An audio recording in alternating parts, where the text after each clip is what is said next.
Hey everybody, Dr. C here. Hope things are well. Sorry, it's Friday and not Thursday that I said I was going to touch base, but ended up in an all-day meeting and didn't get home till late. So here I am. Just want to give you an update on the week and where we're what things have happened. The biggest thing is just continuing to look at reentry plans. We are having community meetings with each school. We had Creekside this week. We have Needham Elementary today, and then we'll have the rest of the schools next week. But I would invite all of you to jump into a school meeting as we talk about reentry and talk about all the things that are still up in the air as far as a question from mom and dad or from you or whatever. We'd love to hear from you. Also, wanted to talk about CARES Act, which is the federal stimulus dollars to help during this COVID-19 era. We're still needing people to apply for those assistance positions. We've earmarked 23 spots. We do need some more applicants, and we want quality applicants. So if you know of a friend or a teacher that's retired or teacher that's looking to kind of come back and get back in the door, we'd love to have them join our team. So just reach out to your building principal and apply for those. We are starting to give resources back to the parents that were left in the buildings.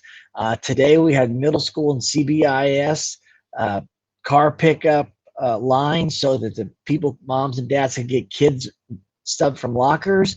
And then most elementaries are going to do it as back to school night or something like that. But we are starting to do that. You are welcome to come back into your classrooms. If you are wanting to be in the building, though, I would ask that you just reach out to your building principal and let them know that you're going to just be in there for a little bit. We are still trying to clean and get things all ready for the end of the summer and head to that August 5th start of school. Speaking of that, I just want to remind everybody that as we look at this July time, we are not allowing the facilities to be used for outside events. Um, and so if you have someone that you normally rents a facility from us or whatever, the answer right now is just going to be no as we try to get ready to get going again. Um, Want to also encourage you to have your friends register for school. We're still missing a lot of those reentry uh, spots that we know are filled, but they just haven't jumped back into Power School yet. And if you would please help share that word. So if you're communicating through Facebook or whatever, if you could put that post out for that, I sure would appreciate that. Wanted to know that we are still having a few teaching spots that are open.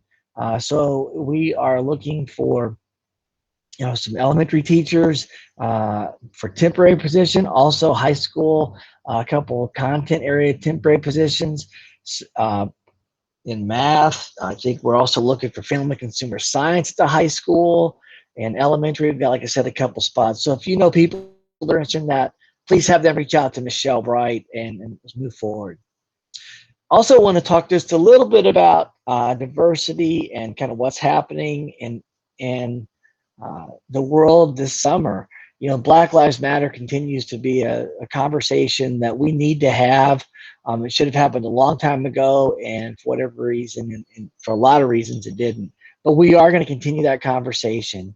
We're looking to do a couple things. We are going to have a diversity committee and actually have formed one with both community members and teachers, administrators. We're also going to have a couple students on there.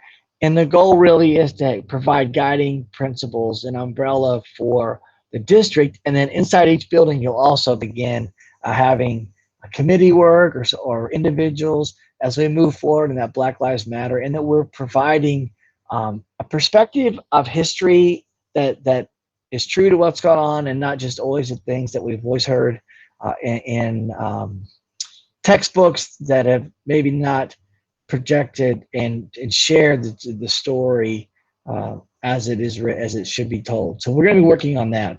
A couple of books I know that are out there if you're looking to read and learn. So you want to talk about race by Iwo Jima Ono is an excellent book. Obviously, White Fragility is another big book out there right now. It's another outstanding book. Stamped is another book that I would encourage everybody to look into. Um, but we are going to continue these conversations because I think it's an important part of right now, and we need to make a change. I just read a book for my leisure reading called Loss of Innocence. It was back Richard North Patterson book about 1968 Martha's Vineyard, right after Bobby Kennedy was killed, and really some of the themes of discrimination and segregation and how we treated people in '68. Here they are at 2020, and we're doing the same things. We need to make a difference. We got to stop doing those things and make history not only tell us the story, but provide a different path. And that's what we're going to be doing with our diversity and Black Lives Matter. So if you want to hear more information about that, shoot me an email and we can talk. And I'll also continue to give you updates on where we're headed with that. Hope everybody is having a very nice Friday. Here it is in mid-July. Time is quickly flying by as we get ready to come back on August the 5th. We know that there are a lot of questions about COVID-19. We know there's a lot of questions about coming back to school. I want to just really let you know and stress that I'm in constant contact with Dr. Mormon and Johnson County Health Department, and we're going to provide the safest environment possible. But I also want everybody to know there's no way that we can stop COVID-19 from coming into our buildings. Our job is to mitigate that virus and allow us to keep in school for 180 days, and that's what our goal is. So we're going to continue to communicate. We're going to continue to share and listen. Be looking for FCTA to have discussions at your building level with your administrators, as we have also as a corporate discussion. I truly appreciate that partnership that we have with FCTA and with all of you. So with that, happy Friday. I will look forward to seeing you back next Tuesday. We are going to have a couple other calendar events. I've got virtual coffee coming up next week. And in August, we're going to actually go back to Superintendent's Task Force as we try to get the strategic plan finalized for the next several years. So with that, thank you very much for watching. I'll look forward to seeing everybody in person soon. Have a wonderful, wonderful Friday.